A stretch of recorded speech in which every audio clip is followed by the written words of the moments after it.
1970 Plymouth AAR CUDA, and I want to talk a little bit about what AAR means, and that's actually All-American Racing. And the AAR CUDA was Plymouth's answer to the Trans Am race series, and it competed against the heavily factory-backed Mustangs and Camaros. It was built by All-American Racers, AAR, and Dan Gurney and Swede Savage held their own against the heavily factory-backed Mustangs and Camaros.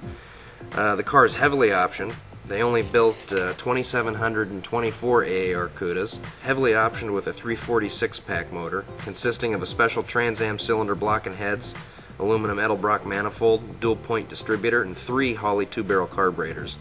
Also equipped on the car is the heavy-duty Trans Am suspension with front and rear sway bars, heavy-duty springs, and special shocks.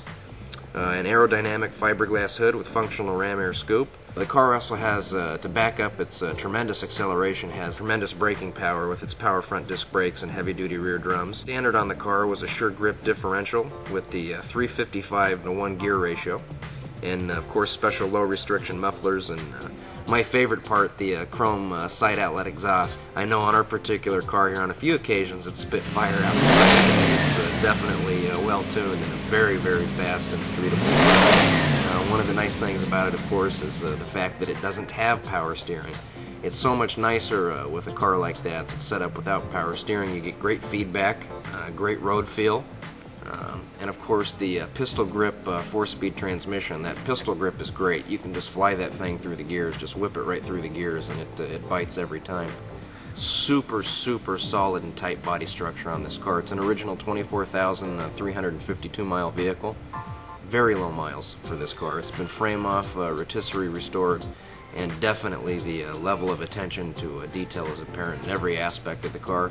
Drives down the road straight, solid, true, and actually drives like a brand new car, and in some respects a lot better. Also included as part of the AAR package is the Rally Dash with the full tack and gauges, and of course the really cool looking elastomeric front bumper. This car is particularly finished in the lemon twist with the black stripes and spoilers, of course, and you definitely have in that combination one of the hottest looking and performing cars ever to roll off the production line, in my opinion.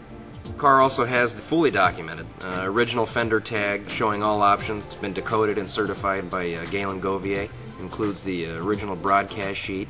Definitely authenticated, especially by the man himself, Galen Govier. We're definitely proud of this car.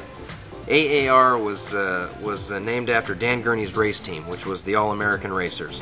The AAR CUDA was Plymouth's entry into the Trans Am SCCA series, and definitely did very well. They definitely held their own, and after all these years, they really have gone up in value. And this car definitely, it's in the middle of skyrocketing. Very desirable car, and limited production numbers, and to find one in this condition is fantastic.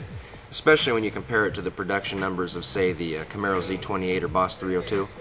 There are definitely far fewer AAR CUDAs out there than there are Camaro Z28s. I don't have the production figures in front of me, but they built tens of thousands of Z28s, and I think they built somewhere over 6,000 Boss 302s, and here you have only 2,724 AAR CUDAs ever built in 1970, and probably far fewer than that number exists today.